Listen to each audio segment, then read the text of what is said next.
Hello everyone and welcome. Thank you for joining us. My name is Michael Fotheringham. I'm the Managing Director of AHURI and I'm delighted to welcome you to the latest instalment of the AHURI Research Webinar Series. For those who don't know us, AHURI is the only organisation in Australia dedicated exclusively to housing, homelessness, cities and urban research. Through our national network of university partners, we undertake research that supports policy development at all levels of government, assists industry in improving practice, and informs the broader community, highlighting credible evidence-based solutions. Before we begin, I want to acknowledge that I'm hosting this webinar from the lands of the Wurundjeri people of the Kulin Nation and acknowledge the traditional custodians of the various lands on which you're all joining from today and any First Nations people participating in the webinar. I pay my respects to elders past and present and celebrate the diversity of First Nations people and their ongoing cultures and connections to the lands and waters throughout Australia. I'd like to remind you that AHURI publishes new research regularly and announces it through our e-newsletter, AHURI News, and through our social media accounts. You can keep up to date with all of our research and events by reading AHURI News or following us on LinkedIn, Facebook or X. Before I begin introduce today's topics and speakers, I have a few housekeeping messages. The webinar is being recorded, so if you want to return to it later or to share it with a colleague, the recording will be on the AHURI On Demand section of our website in the coming days. And at the end of the webinar, you'll receive a survey. We really do welcome your feedback and to continue to improve and refine our webinar program.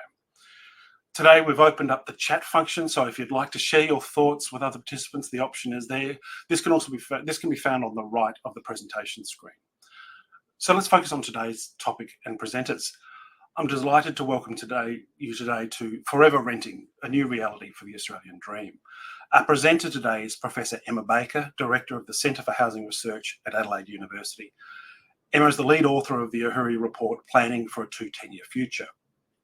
And the report, along with a shorter policy evidence summary and a standalone executive summary, are now available on the AHURI website, as well as in the handout section to the right of your screen. Emma's research examines the health and human effects of housing and location through conceptual, methodological, and evidence-focused work. Her work is intentionally cross-disciplinary, spanning geography, data science, social epidemiology, and policy, and focuses on providing robust policy-relevant evidence. I'd also like to welcome Commissioner Trina Jones. Trina was appointed as the inaugural New South Wales Rental Commissioner in July of 2023, bringing more than 15 years' experience leading responses to complex social issues through housing affordability, homelessness, community safety, food insecurity, and drug and alcohol use in Australia, the UK and Ireland. Trina's leadership positions as CEO of Homelessness New South Wales and Deputy Chair of Homelessness Australia and in local government give her a deep understanding of the complex challenges facing the sector. Today's webinar will run for an hour. First, I'll ask Emma a little about this new research and its key findings.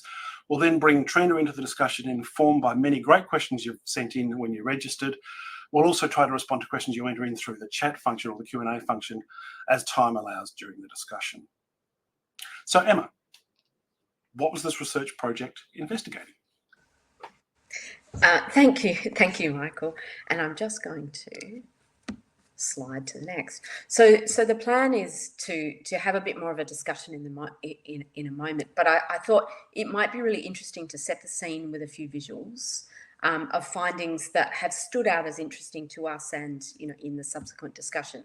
I should also say that you only have me here, but the report is the work of a pretty impressive multidisciplinary team of analysts and researchers from 4 universities. So look them up.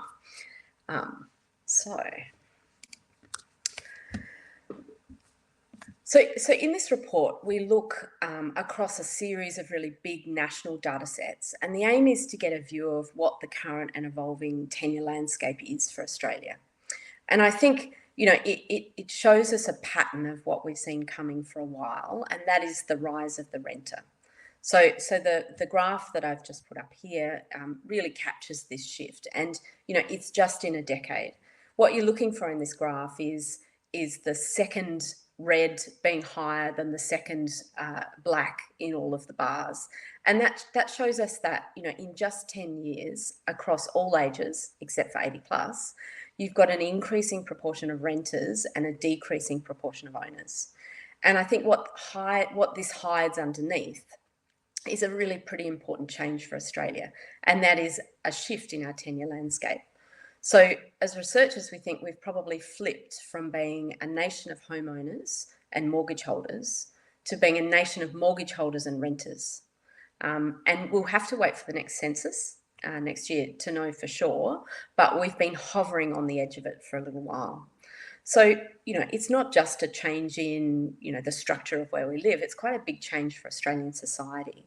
And it changes the way that we need to think about the rental sector. It also means that the rental sector is no longer a tenure where people transition through on their way to certain home ownership. It also means for many Australians, and many young Australians particularly, that they're preparing to be lifetime renters. So hopefully we'll return to this in the discussion at the end. Okay. So I'll just swap that slide. So when we look at the reasons that renters rent, it's really interesting. This is using a national data set of about 15,000 renting households. And what it shows is some quite clear patterns. There are obviously positives. So people are renting to live in better areas or get a better house or be able to move to take jobs more easily. But there are, the two big obvious blocks in the middle that basically say that the inability to afford a house or a deposit is the biggest barrier that renters see. So I'll come back to this in a couple of slides when we look at the housing aspirations of renters, but I think it's worth putting that picture in your mind. Okay. So the other thing that this report has shown is that, when we talk about the rental sector, we tend to think of it as quite an homogenous sector, and it might be a sector perhaps characterised by low-income constrained renters and a few high-income professionals that we think of as relocating for work. But in this analysis, which has been led by my colleague, Professor Chris Leishman, 5 typologies stand out, which I think are useful to kind of think of. You've got the low-income, high dissatisfaction renters who have high levels of mobility. That tends to be not by choice. You've got low to moderate income renters with higher levels of satisfaction and longer tenure lengths, so a little bit more security in their homes. You've got people living in the sector while they're building a home, and we shouldn't underestimate the size of this cohort. We've also got moderate to high income households who are renting for professional mobility and rent vestors. And I just wanted to add a slide just to kind of just mention rent vestors a little bit more deeply, because it's really showing up as a growing phenomenon in Australia. So the term rent vesting talks about households who own a home but rent somewhere else. So it's interesting because I think it shows that often young people or people in general are being quite strategic in a difficult housing market. And we think that a lot of this rent vesting is to some extent about people being able to separate housing as an investment from housing as a home. So, rent vestors are probably a group in Australia that in the 1980s would have just shuffled straight into home ownership, but they're having to be more strategic in the market. So they might, buy in a more affordable housing market, say Adelaide, while they're renting and working in Melbourne. So they've got a foot in the housing ladder. And I think, this rent vestor group is a really interesting group to watch. I don't have many more slides, but we should cover a little bit about what we know about aspirations and expectations. It's no surprise. The majority of renters aspire to home ownership. But I think what's come out in this report and the conversation after it is the scale of that separation between aspirations and expectations. And that perhaps has been a surprise to many of the readers. So, about 78% of renters aspire to home ownership, but, around 20% actually think that they will achieve it. And I think the really interesting part of this analysis, which is led by Professor Wendy Stone, is that renters are looking for security of tenure. They're looking for the ability to modify their home to meet their changing needs or make it more comfortable as their families change. And they're also looking about having a home that's of a reasonable quality and condition. for many people, I think the rental sector isn't providing these things, and they see home ownership as the tenure able to provide it. And I've just got one more slide, which I think is really interesting. I put this in because I think it tells us something important from the data. So the analysis is led by the really clever Professor Ashkevich, who's created this large test to examine the trade-off decisions that renters make.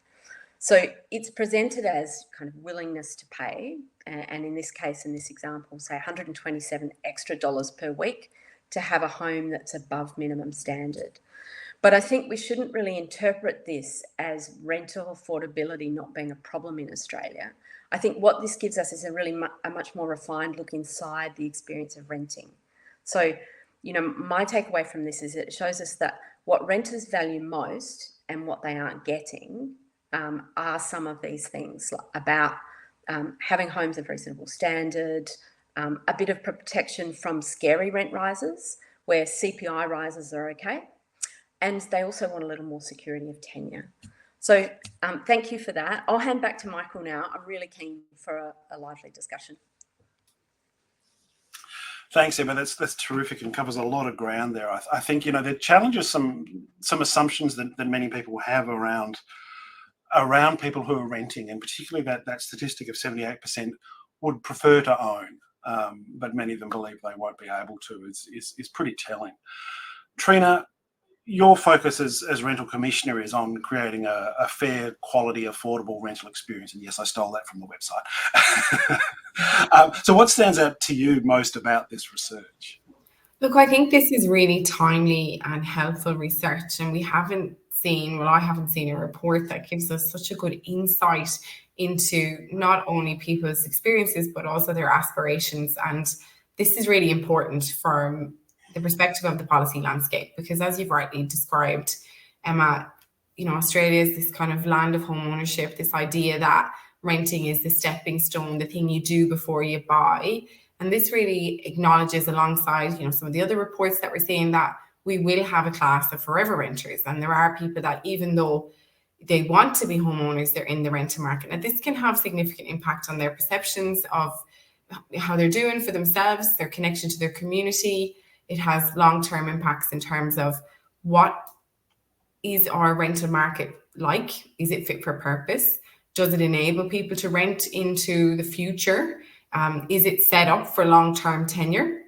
And, this is really, really backs in some of the work that we're trying to do in New South Wales to improve the standard of rights. And I'm sure we'll talk about those as well. But for me, this report is very helpful because it starts to give further insights into what renters want and what they're currently experiencing, so that we can help to close the gap, whatever those gaps might be. And I think we can talk about them today. Terrific. As I get my microphone working again. Terrific. Thank you. Emma, were there things in this research that you found particularly concerning or particularly surprising from the findings? Look, I think as housing researchers, we've kind of known that these, that the patterns were there. The surprising things for me, I have focused a lot on housing affordability, and sometimes to the detriment of focusing on other things. And I think that security of tenure story just comes out. It doesn't matter how you slice and dice the data. There's a story about people kind of looking for security of tenure, and the fact that probably home ownership gives security of tenure, but there's almost, it's almost a policy decision to provide security of tenure in the rental sector. So I suppose that was one of the things that came out to me, that it's not so much about housing affordability as I thought it was. I think that scale of difference between, people's aspirations to be homeowners and their expectations to be renters, kind of stays with me. So, it focuses on that 60% who, could make it into home ownership if they want. Yeah, I agree. And I think, that trade-offs material is really powerful, isn't it? I mean, that people are willing to pay more to get minimum quality standards in their rental accommodation is pretty alarming. I mean, that shouldn't be an add-on extra. That should be part of the deal in the first place. So I think that speaks to the quality of housing we have in our rental market, and a real challenge we have there to address that. Trina, what was your thought in seeing that statistic? Look, I think this really talks to the work that we're trying to do to make renting a genuine choice of tenure. So when we talk about stability and people looked at indefinite leases and security of tenure, as you've rightly pointed out, is it because they actually want to own a home, or is that because that's the only way to achieve those things? And so the question for us as policymakers and leaders in the sector is, how do you create a genuine choice of tenure? And what are the knock-on policy implications of that? So we know that, for example, here in Australia, home ownership is one of the tripods of retirement. You know, it's part of that three-legged stool, if you like, that of security for a person as they age. And yet this report highlights that we've got more renters in retirement. Now, in the current rental market, in lots of markets across Australia, they would be quite insecure in their rental homes because they don't necessarily have guarantee that they can stay in a property for longer than 2 years. There's a lot of change, costs of moving, impacts around what modifications they can make in terms of aging in place, depending on what legislation they're subjected to. And all of these things create uncertainty, stress, can impact a person's health and financial strain as well. So when we start to look at what are the, not jumping ahead, but what are the products that could provide support for a person in the rental market? What are the types of homes that we need in the future? And what are the regulatory controls needed to support those homes to provide security and certainty? That's what we're really looking at here in New South Wales. And I know my colleagues across Australia are looking at this too, because knowing that more people want to own a home, working towards supporting people to own a home, absolutely, but recognizing that not all people will, and the people who won't be able to own a home won't all end up in social housing either. So we can't just assume that those people will just forever be able to go from rental property to rental property in its current state, and we must make changes to improve the security, the quality, and the fairness in the rental markets. I guess that's one of the questions that this research poses for me and for a number of the people registering for the webinar have referred to this. But so what are the changes that governments can make, particularly around that security of tenure for renters? Emma, what did you suggest in that space? Look, I think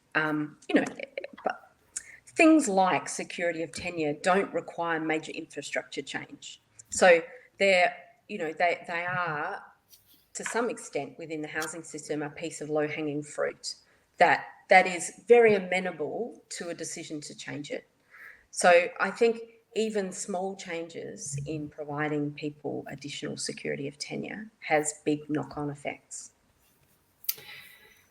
Look, I would say in response to that one, Michael, we're doing a lot of work here in New South Wales to ensure that people have more security of tenure, and ending no grounds evictions for fixed and periodic leases is a major change and a huge reform to increase that. And for those that might be hearing this from other states, this really just means that if the property is staying on the rental market and the tenant is doing the right thing, they can stay in the home. And if the property is leaving the rental market, then the landlord needs to give that reason why with evidence. And if they're found to be lying about that, or if that's found to be untrue, that there will be consequences for that, and the regulator is empowered and resourced to respond. So this is just regulation and policy working, hand in glove. Now, what I would say though, more generally, there's some big structural things needed. I know you're saying, Emma, it's not really infrastructure, but it's behavior in what happens in the market too. And we've got a situation where the majority of our rental homes are delivered by small holding landlords, and they're making decisions about what stage of life they're in, whether they need the property for superannuation trust, whether it's for their family member who's at a certain age, whether they'll need it themselves to sell it for retirement or to purchase a home if they're rent investors, or whatever the circumstances might be. So while some are in the market for the long haul, they're rarely in the market with the same house for the long haul. Like, that's not what we really see. So there's often, a bit of trading that goes on with the properties. Now that creates an issue for long-term, indefinite leases, or challenges for people to have that long-term embedded security in a home. And so for me, we absolutely need private investment. We absolutely need private landlords, and they need to have viability and they need certainty. But for that to be successful for the renter, we need diversity in the market. So diversity for me looks like, yes, have your small holding landlords, but also have your social housing platform increase. And we can see in New South Wales, we've got that $6 billion investment to increase the portfolio of social housing. There's work happening at the Commonwealth level and other states and territories to increase social housing. This has positive impacts to the private rental market. Measurable, evidence-based positive impacts. So that's really important. But there's other diversity too, and build to rent offers renters some of the things that they're really looking for in this report. It offers them set priced increases on their rent over a 3 to 5 year period. It offers them above standard property maintenance in good cases. In poor cases, that's where the regulator steps in, but in good cases, it can do that. And it also offers that option for an indefinite lease, because for the build to rent provider, occupancy is king. They don't want to be turning over their tenants. They want to keep them. So yeah, paint your room. Yeah, get a dog. Like, all good for them. They just want to make sure that you can stay, and they do that investment in their properties for that reason. But of course, that comes at a price premium. So from government perspective, we don't want people to have to pay more to have rights under the law, and we want to have a good standard of quality. But good markets have choice, and that's what I think our rental markets need. They need diversity and choice. Absolutely. I want to pick up on one of the terms you used there in talking about longer tenure. You talked about indefinite leases, and I think one of the things that struck me with a number of the questions that came through were asking, well, why can't we have 5-year leases or 5+5 or 10-year leases? But you're talking about indefinite leases, and I think it's worth us unpacking the difference between those two concepts, because often when we talk about security of tenure for renters, we're not necessarily that clear about what that looks like. So Emma, from your research, what are the examples you've seen in perhaps in other countries, and how do they play out? I suppose, when we get sort of under the kind of the numbers, when you look at the data, the average lease length in Australia is between 6 and 12 months. Now, that doesn't mean that person will be evicted at the end of that 6 or 12 months. But for a person, that introduces kind of an unknowingness, I think. So I think some of the work is to be done in just reducing the unknowingness. I mean, we don't have to provide lifetime leases to get 99% of the benefits of security of tenure. We just have to maybe extend from an average of between 6 and 12 months. It's a very short period of time to, lay down roots, get your kids into a primary school, be close to work, things like that. So I think there's a little bit to be done in the kind of the extension of, if we were in Australia that on average 2 years was a lease length, that would be a massive improvement in security of tenure for people. And I think, tenants don't necessarily, when we speak to them, want indefinite leases. They want the ability to choose as well. Just a little bit more of a protection at that point of renewal will have major effects, I think. Yeah, I would agree there. And I think just knowing that you've got certainty is a major factor for people. And also, when I speak to renters, like, the 5-year terms are really attractive to people, but 5-year leases are not. So it's sort of like, how do you incentivize landlords to keep their properties in the rental market for longer periods of time? And that has to be incentivized for people, because ultimately they're often making financial decisions. So whether that's, there's a lot of levers that can be looked at there, or the diversity of supply enables enough choice that landlords can compete more broadly with a more diverse market, which also offers more certainty for tenants. And I think a couple of those ingredients could really make a huge difference. In New South Wales, we know from the bond data that the average tenure is about 18 months. And we saw that increase post-COVID. And I think that's because people are sort of staying put, but that doesn't necessarily mean they're always happy with the standard of the home they're in either. So that's a challenge too. Well, I guess that shift has also coincided with a very low rental vacancy rate across the country, and particularly in the major capitals. So maybe they're staying longer because they don't have as many options to move to. Exactly, and they're worried they don't want to join the queues, and they're staying put if they can. Yeah. So I mean, I guess one of the barriers that some people talk about to having longer leases, and it's that idea of a 5-year lease, is that often people are liable for the remainder of the lease. If they want to leave early, they're liable for the rent until it's relet. In an indefinite lease model, it doesn't work quite the same way. So internationally, we often talk about Europe and the rental markets there as some sort of gold standard that we should be aspiring to. And while I don't necessarily agree with that, Trina, can you just talk us through how that works with indefinite leases? Yeah, so look, I think that is a factor, and I don't think that would work for people. That would just literally wouldn't be workable. So I think it's about understanding, what does it need to be viable for the landlord to provide the property, and then what notice periods are reasonable and what's happening in the market. So generally, we've had sort of shorter notice periods in our legislation, and now we've just increased them in New South Wales because we recognise that with low vacancy rates, it's very difficult for a tenant to find a new home that meets their needs. Maybe it's close to transport, their job, their care and responsibilities, schooling, etc. So we've actually, the legislation that passed in October increased the notice periods that tenants must be given to vacate the property when the property is no longer on the rental market. But what we also introduced was a sort of a counter notice. So recognizing that it's really difficult for tenants, and so saying to the property provider, look, you can probably get a tenant much quicker than a tenant can find a property, so you need to give them 60, 90 days notice depending on the type of lease they're on, or the period of lease time the lease is.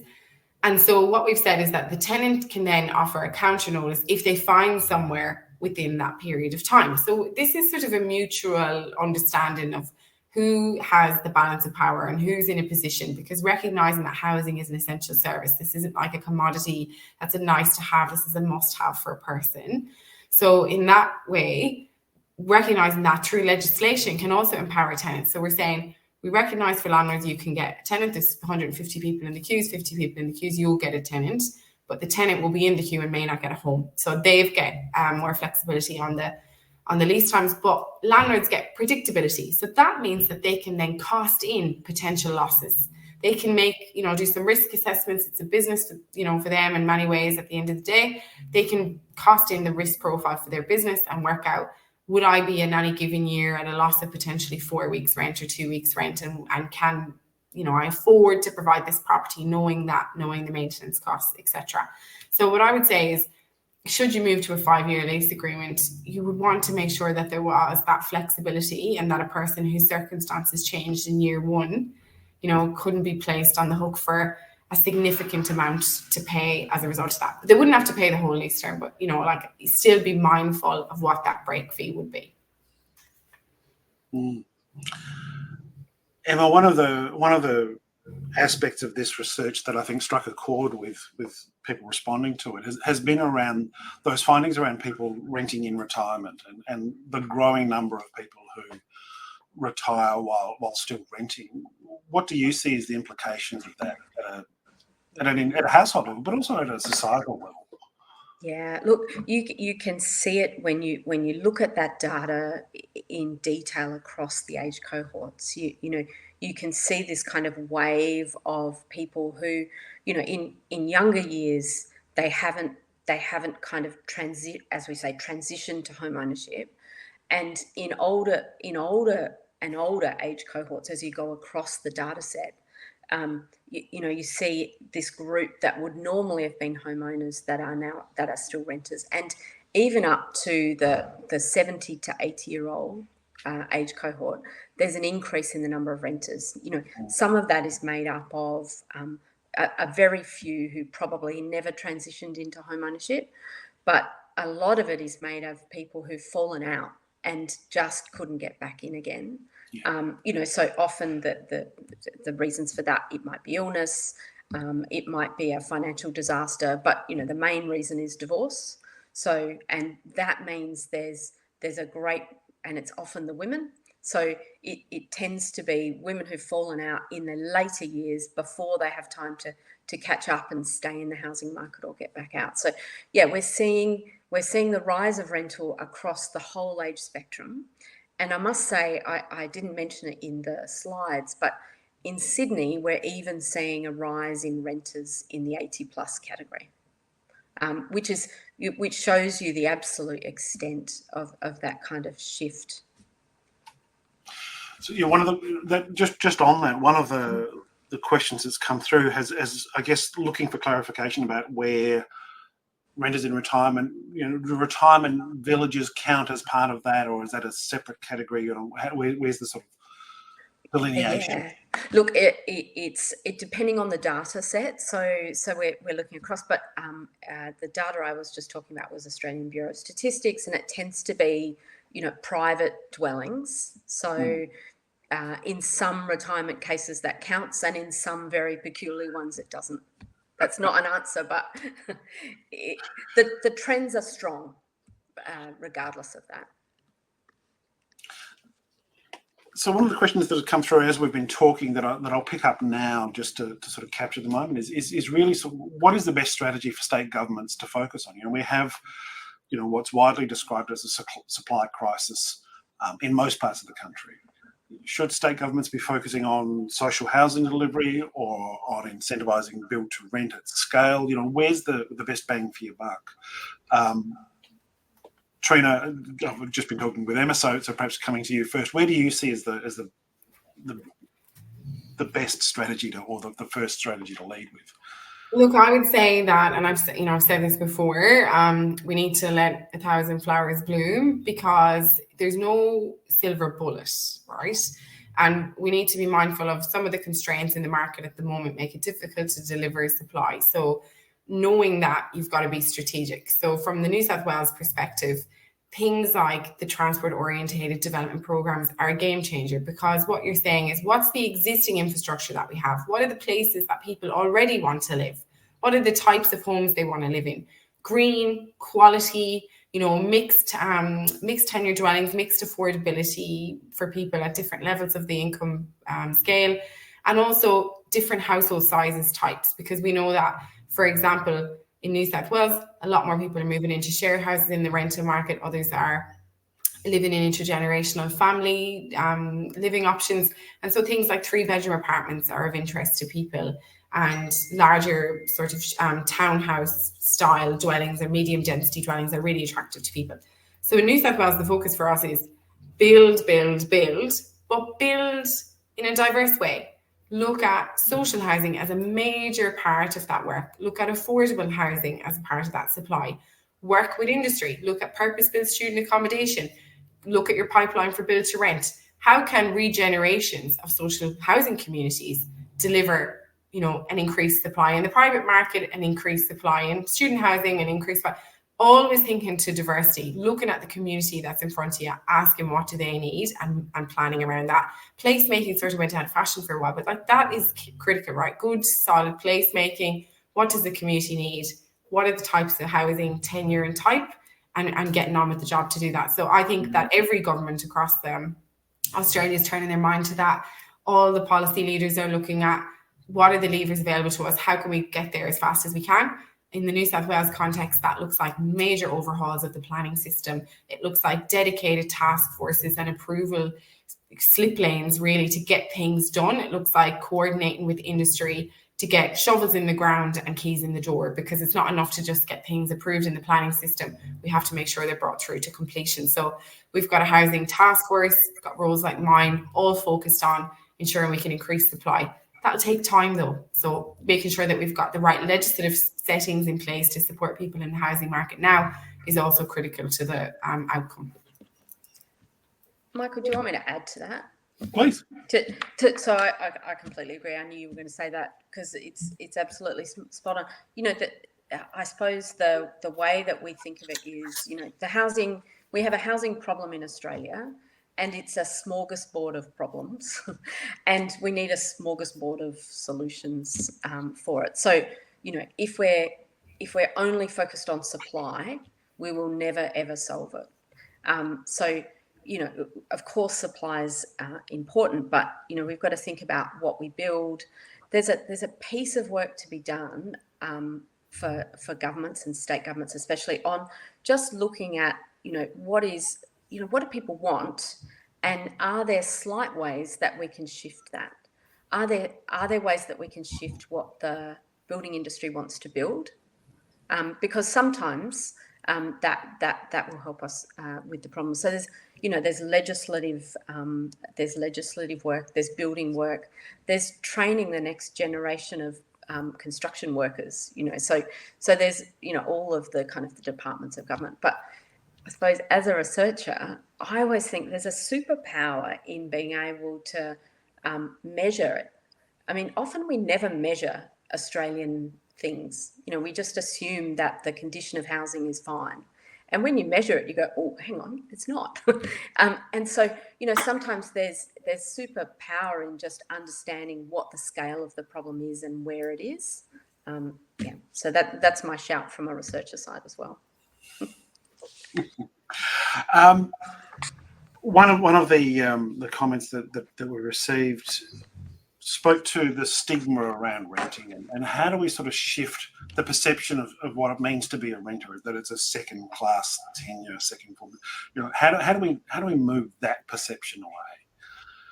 Trina, I suspect this is something that you've thought about quite a bit. Look, I have, and having worked in housing for a long time, and particularly social housing, this suffers the same issue. Okay, but if you look at who's happy in their homes, like social housing tenants are second happiest to homeowners. So that's about the security of tenure. That's about satisfaction with knowing you've got that certainty.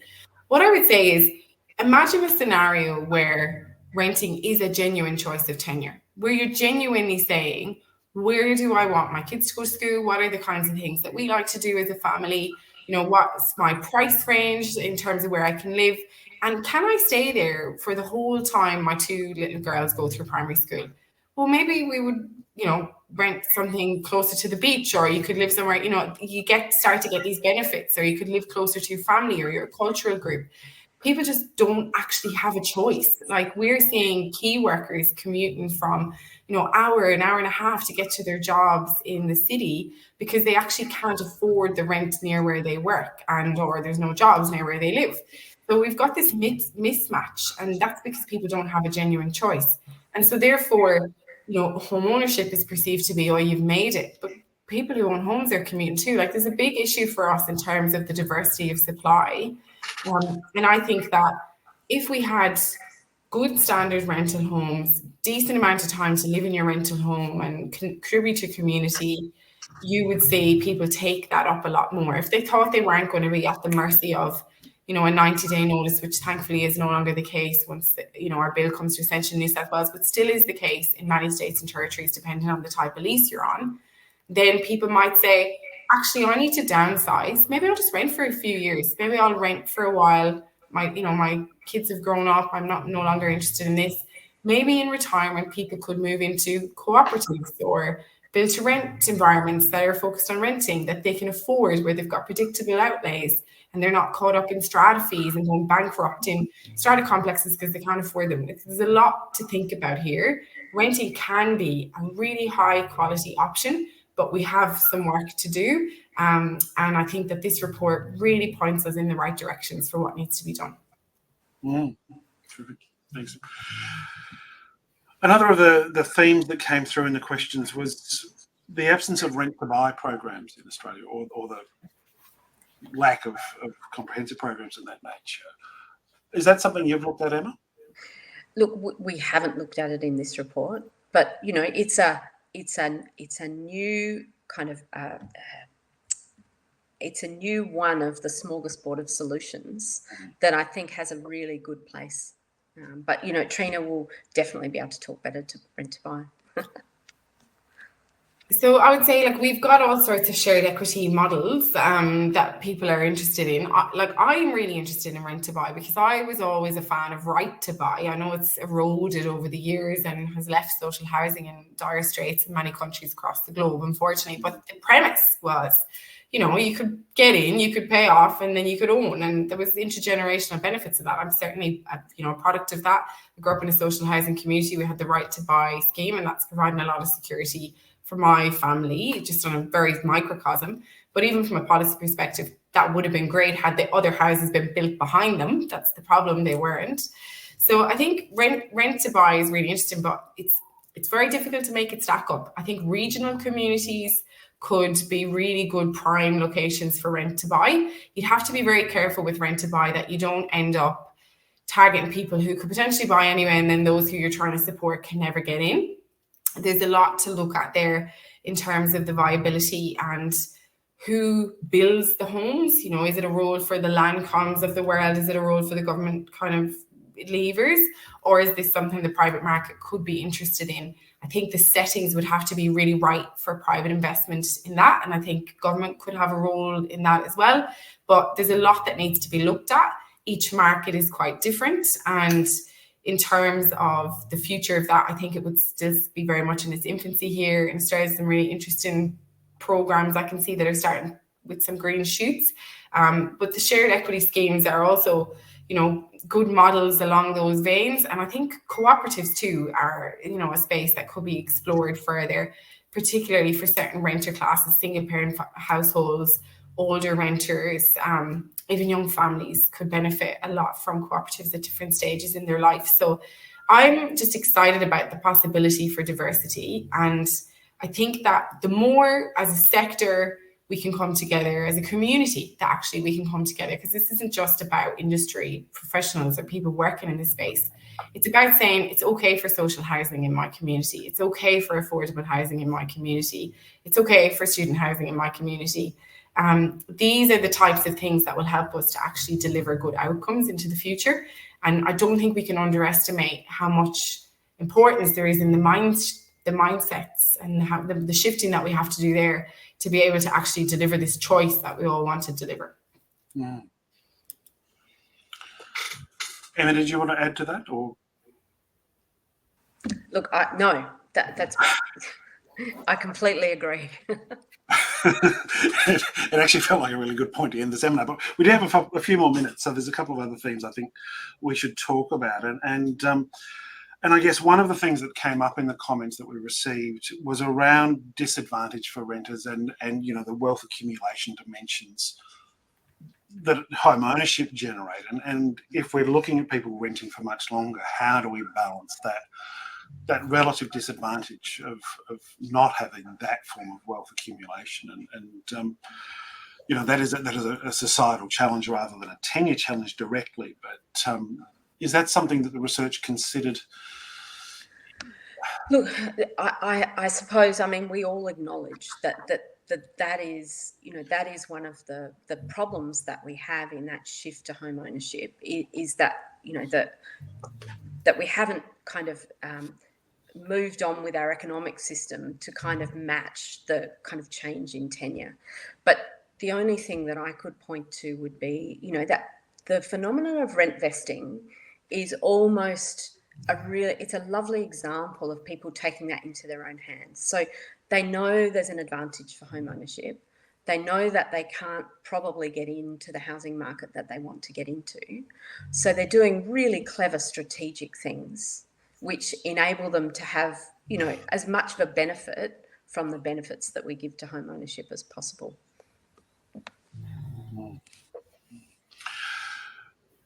So I think we've all agreed that there's no one solution to fix our housing challenges, to fix our rental system challenges. That there's you know, as you say, 1,000 flowers bloom.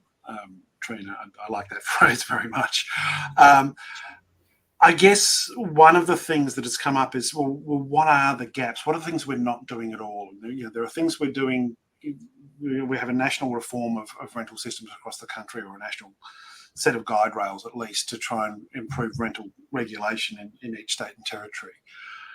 A lot of work going on in New South Wales, similar programs going on in most of the states and territories. But what's still missing? What are we not doing that we're perhaps missing that perhaps other countries have got worked out, that have more developed, more fair rental systems? Perhaps, Trina, do you want to have a first go at that? Look, I think that's a big question. Like the kind of idea of this sort of, I think someone has summarized this in the comments as well there, you know, the pathway of support you into home ownership, and if you get there, well done. Make sure that renting is of a good standard so that if you're in the rental market, you'll be okay, doesn't actually answer the big policy questions about what happens in retirement and what happens to people's security as they get older in terms of the aged care support and retirement. And I think that's a big question for not only Australia, but other governments across the world. So I think these are the big policy challenges that we're facing right now. Can superannuation be used in a different way to support people? Can superannuation be used for shared equity? Can you have, a long life in renting and then, move into a sort of older person's cooperative, buy an equity share to rent until, you're supported into something that would be an aged care support system or otherwise supported by your family. So you kind of have to look at the whole life cycle of a person's housing needs, I think, to really address this. I mean, I'm certainly focused on one slice of that, but I'm definitely in rooms with others that are thinking about the big policy questions of our time. And I don't think that we can talk about the housing crisis in isolation of what happens to people as they age. And given, as you've outlined in the report, the rapidly aging population that we have, the need for both those people to be secure, but also the people who support those people to have housing security, they're indivisible. And I think we really need to turn our minds to, okay, we've got a pipeline of housing coming to meet the demand. What happens to the people who won't own their homes or will have a mortgage into their 80s? What happens then? Yeah. Michael, do you want? I could give a different, a different answer to that as well, because I think that that's incredibly important. I also wonder sometimes, in Australia, if your question is, what's kind of missing, what aren't we kind of doing to keep up? The question of the quality and condition of the housing that we not just build but provide in Australia, I think is something that we've kind of dropped the ball on a little bit or haven't quite caught the ball. So, even the building code in Australia, is pretty unambitious in the housing that we build.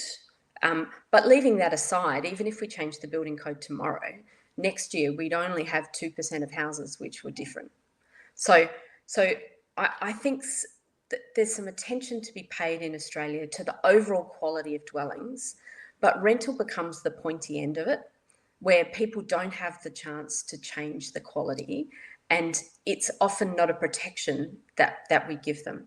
So, I think if we were to do something really, really well and be a bit blue sky about it, we might say, look to New Zealand, and they've done a beautiful piece of work which tries to actually change the quality of the whole tenure stock, but it uses the rental sector, and sometimes it uses to advantage the insecurity of the rental sector to make those changes. So, they have this warrant of fitness at the changeover time of leases. Houses go in for an MOT. So, imagine if we did some small things like that improve the quality of the dwelling, that could make a really major difference.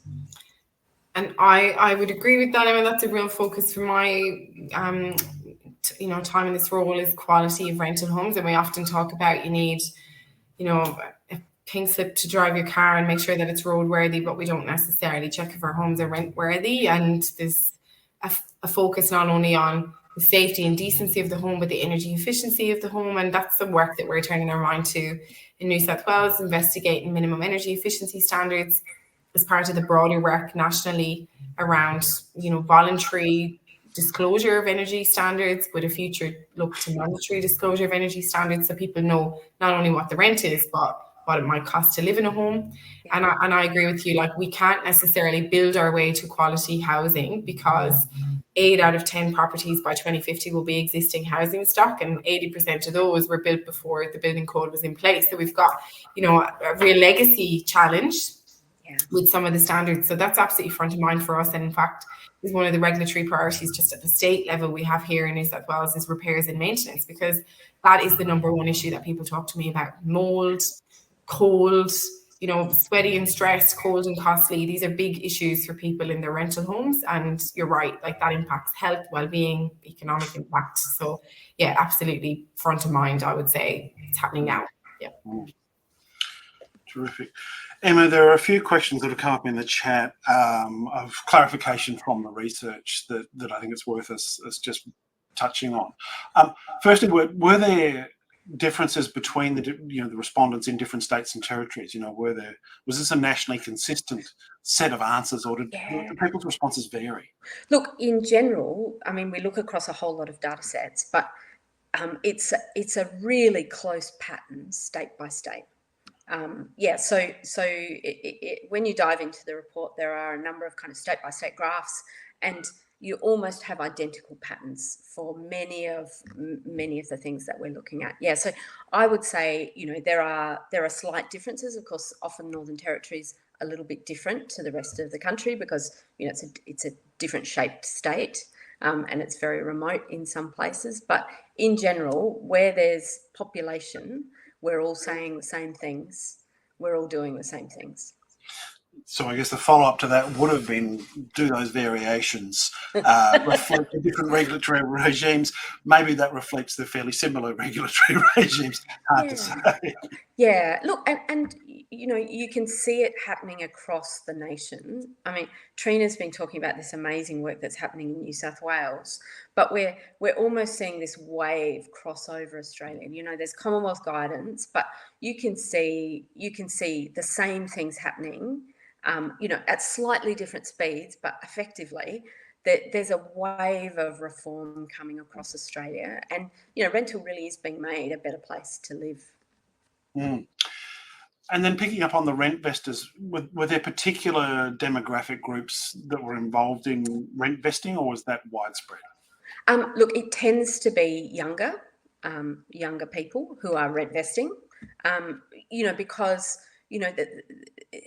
they're a slightly different group to renters who can't afford to buy into the market, and they're a group that wants to get in at the normal kind of transition times in their family years. So the main pattern is age, so younger and able to afford.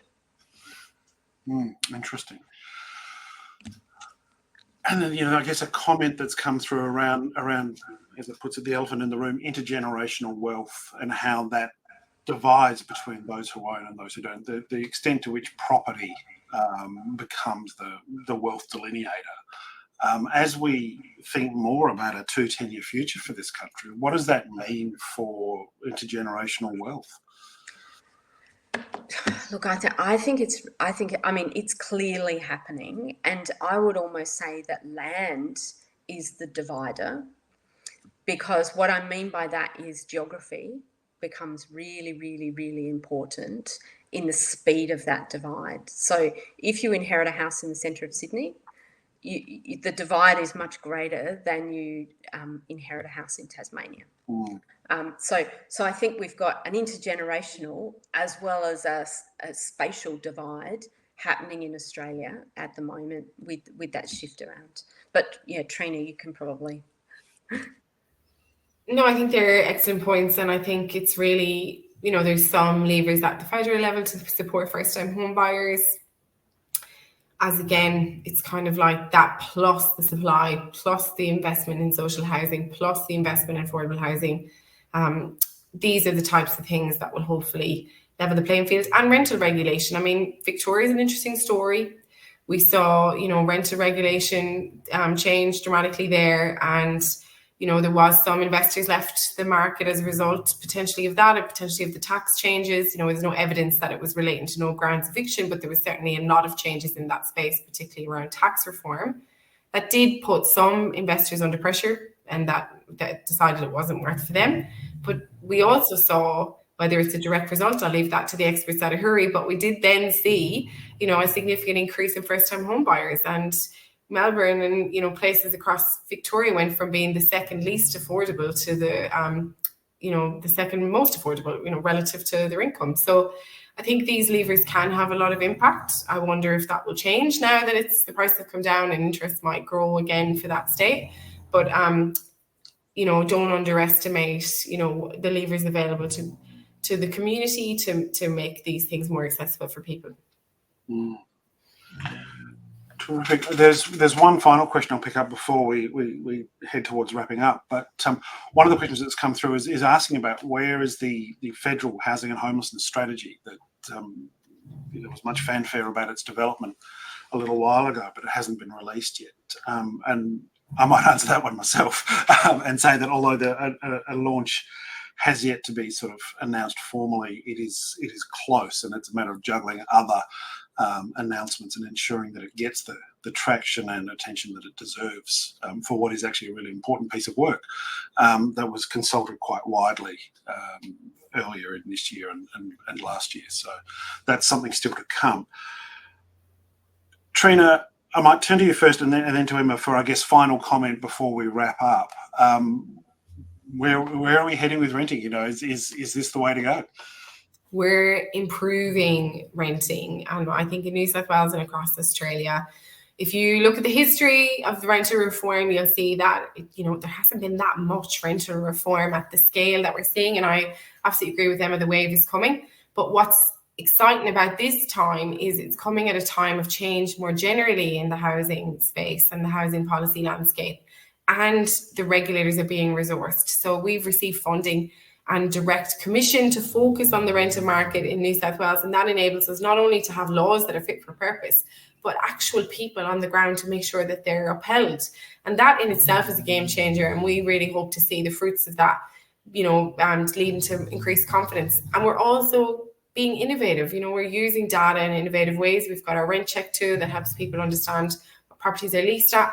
And we're leading on things like the portable rental bond scheme. This is a game changer. Use the money you already have in the bond system. Don't tie it up. Move it across to the new property. If there's an issue, the government will pay the claim and you pay us back. Like, these things are transformative in the rental market. So I think that people will start to increase their confidence. And of course, these things will take time, but it's green lights. There are challenges, but there's green lights. So I'm feeling really positive, and I think reports like this really help us do our work and make sure that we're really connected to what people need and want. Thanks, Trina. And final thoughts from you, Emma? Oh, I'm so glad that you were positive. I think there's a lot of optimism too. And I think that it changes the way that we think about renters when we actually think of people choosing to be lifetime renters. If we flipped over to renting being kind of the second major tenure, the kind of acknowledgement of that has shifted over into the policy.